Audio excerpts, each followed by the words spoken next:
नमस्कार विद्यार्थी मित्रांनो, मी अमोल आगरकर. महावितरण भरती 2023, 24 आणि आता 25 त्यामध्ये विद्युत सहाय्यकची जी पोस्ट आहे ती पेंडिंग होती, म्हणजे त्याची एक्झाम पेंडिंग होती. 5300 प्लस वॅकन्सी आहे. तर त्यामधली जी एक्झाम आहे ती 20, 21, 22 मेला होणार आहे एक्झाम. त्या related hall tickets already mahadiscom.in या ऑफिशियल साईटवर आलेले आहे. त्याचं नोटिफिकेशन आपण आपल्या टेलिग्राम चॅनलवर म्हणजे इंजिनियर अमोल टेलिग्राम चॅनलवर दिलेलं आहे. खाली डिस्क्रिप्शन बॉक्समध्ये लिंक वगैरे दिलेली आहे. तर विद्यार्थी मित्र चांगल्या तयारीमध्ये असतील असं मी अपेक्षा करतो किंवा अशी मी आशा करतो, कारण मागच्या 2-3 वर्षापासून विद्यार्थ्यांचा अभ्यास सुरू आहे. आधी महापारेषण भरती आली, महापारेषण भरतीची एक्झाम झाली विद्युत सहाय्यकची, त्यानंतर रिझल्टसुद्धा आला. आता डॉक्युमेंट व्हेरिफिकेशन एक्सपेक्टेड आहे 25 तारखेनंतर, 25 मे नंतर.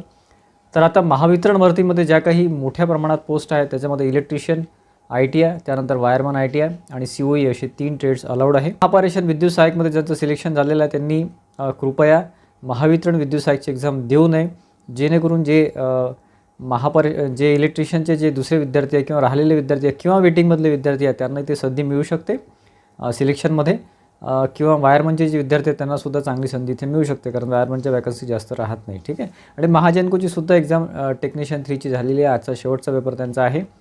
तर त्यामध्ये तुमचं जर चांगला स्कोअर असेल, एकदम बऱ्यापैकी स्कोअर असेल चांगला, तर त्यांनीसुद्धा थोडा विचार करायला हरकत नाही. महावितरण परत देण्याची गरज नाही, परंतु हे तुमचं पर्सनल डिसिजन आहे, तुम्ही स्वतः ते ठरवू शकता. ही माझी रिक्वेस्ट आहे फक्त.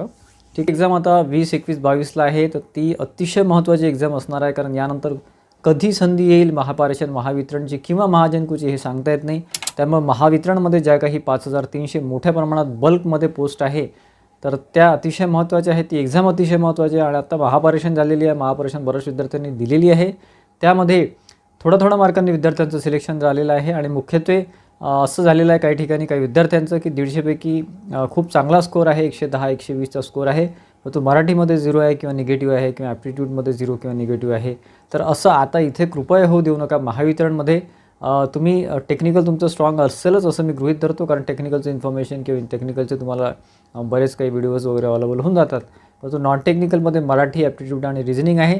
मुख्यत्वे ॲप्टिट्यूड आणि रिझनिंगमध्ये वेळ खूप जास्त जातो, हे लक्षात घ्या. ॲप्टिट्यूड आणि रिझनिंगमध्ये वेळ खूप जास्त जातो आणि तिथे वेळ गेल्यामुळे टेक्निकलला तुम्हाला वेळ पुरत नाही. ज्यांचा टेक्निकलचा अभ्यास खूप जास्त स्ट्रॉंग आहे त्यांना फक्त बघितलं की क्लिक करा, कारण लेवल ही खूप जास्त टफ राहत नाही पेपरची किंवा आपल्या क्वेश्चनची. IBPS पॅटर्न आहे. IBPS पॅटर्न रिझनिंग आणि ॲप्टिट्यूड थोडंफार इथे टफ काढत असते, परंतु मराठी लँग्वेज जे काही मराठीचे प्रश्न आहेत 20 पैकी आताचे पॅटर्न चेंज झाला त्यामुळे 15 प्रश्न 7.5 मार्क, त्यामुळे त्याचे मराठीचे थोडंसं सोपे जाऊ शकते. परंतु हिंदी भाषिक जे विद्यार्थी आहे त्यांना मराठी कठीण जाते. इव्हन त्यांचं पास होण्याची सुद्धा शक्यता कमी असते, किंवा 0 मार्क तुम्हाला 0 किंवा निगेटिव्ह मार्क्स नको. पॉझिटिव्हमध्ये 0.25, 0.48, 0.50 किंवा 0.75 पॉझिटिव्हमध्ये चालतात. ठीक आहे. तर यावर थोडं लक्ष द्या. दुसरा पॉईंट असा आहे की 5 ऑप्शन आहे, 5 ऑप्शनमध्ये आपण कन्फ्यूज होतो. लक्षात घ्या, हे कन्फ्यूज करण्यासाठीच 5 ऑप्शन ठेवण्यात आलेले असतात. त्यामुळे लक्षात घ्या की गेसिंग करू नका, कृपया गेसिंग करू नका. कारण तुमचा जर 75 प्रश्नापैकी जर तुमचा पेपर चांगला गेलेला असेल, 60% पर्यंत तुम्ही अटेम्प्ट केले असेल किंवा 55 50 पर्यंत अटेम्प्ट केले असतील तर निगेटिव्हमध्ये जाऊ शकता. त्याच्यामुळे गेस करू नका. जर तुम्ही गेस केला आणि तो प्रश्न चुकला तर तुमचे 1/4 निगेटिव्ह मार्क होतात. म्हणजे तुम्ही जर 55चा स्कोअर तुमचा झालेला असेल आणि तुम्ही चुकीचे प्रश्न सॉल्व्ह केले, म्हणजे ऑप्शन गेस केलं असेल तुम्ही आणि गेसमध्ये तुमचे जर 10 प्रश्न चुकले किंवा 8 प्रश्न चुकले तर तुमचं जे काय आहे ते निगेटिव्हमध्ये स्कोअर जातो. म्हणजे 4 प्रश्न चुकले तर तुमचा अर्धा मार्क रिझनिंगमध्ये नॉन टेकमध्ये जातो, आणि 4 प्रश्न जर चुकले तर तुमचा 2.2 मार्क्स कमी होतो तुमच्या टेक्निकलमध्ये. लक्षात घ्या, जास्त गेस करू नका. गेस करायचं जरी असेल तरी 5 ते 6 प्रश्न गेस करा, त्यापेक्षा जास्त गेस करू नका. ठीक आहे. आणि तुम्ही जर 2 ऑप्शनमध्ये जर तुम्ही कन्फ्युजिंग असाल 5 पैकी 2 ऑप्शनमध्ये तरच गेस करा. 5 पैकी 5मध्ये जर तुम्ही कन्फ्यूज असाल, कुठेच काही लक्षात येत नसेल तर तिथे गेस करण्याची काही गरज नाही, तुम्ही निगेटिव्हमध्ये जाऊ शकता. लक्षात घ्या. आणि पेपरचं जे लेवल आहे ती ITI लेवल राहणारा, जास्त टफ पेपर येणार नाही आहे. त्याच्या ते फक्त फिरून विचारतात. त्यामुळे थोडंसं डोकं शांत ठेवायचं, माइंड एकदम कूल ठेवायचं आणि मग ते रीड करायचं.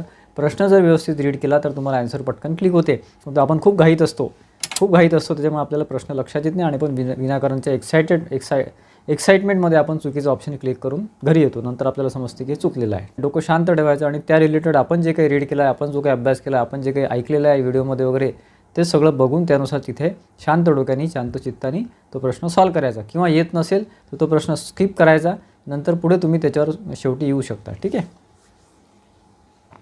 तर आता शेवटचे 4-5 दिवस शिल्लक राहिलेले आहे. आजची 15 तारीख आहे. 16, 17, 18, 19 साधारण 4 ते 5 दिवस. ज्यांचं 20 तारखेला त्यांना 4 दिवस राहिलेले, ज्यांचं 22ला त्यांना 5-6 दिवस शिल्लक राहिलेले आहे. या कंडिशनमध्ये किंवा या स्टेजमध्ये तुमचं माइंड हे शांत असणं आवश्यक आहे. जास्त टेन्शन घेऊ नका, कारण जशी जशी एक्झाम जवळ येते तसं तसं आपल्याला टेन्शन येते, कारण महापरीक्षण ऑलरेडी झालेलं आहे. फक्त आता ही शेवटची संधी आहे महावितरणची.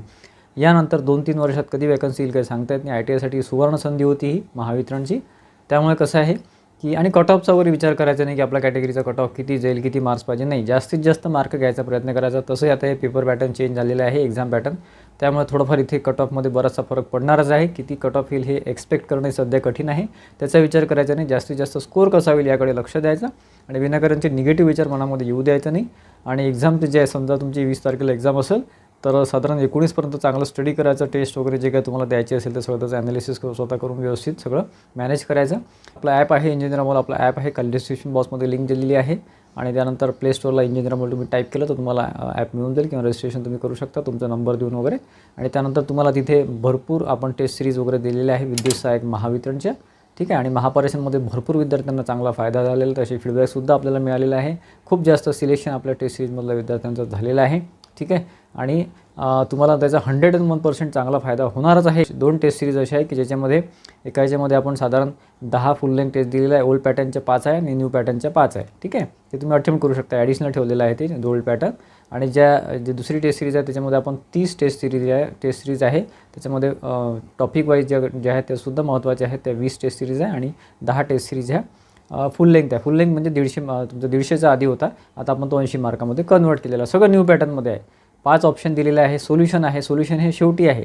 त्यासाठी तुम्हाला जर कसं सॉल्व करायचं बघायचं असेल तर आपण स्टडी मटेरियलमध्ये फ्री कंटेंटमध्ये ॲपमध्ये तुम्ही गेल्यावर स्टडी मटेरियलमध्ये फ्री कंटेंटमध्ये तुम्हाला तो व्हिडिओ मिळून जाईल, जिथे तुम्हाला सगळं कसं सॉल्व करायचं, सोल्युशन कसं बघायचे, मार्क्स कसे बघायचे, किती चुकले कसे बघायचे, सगळं तुम्हाला समजून जाईल, ठीक आहे.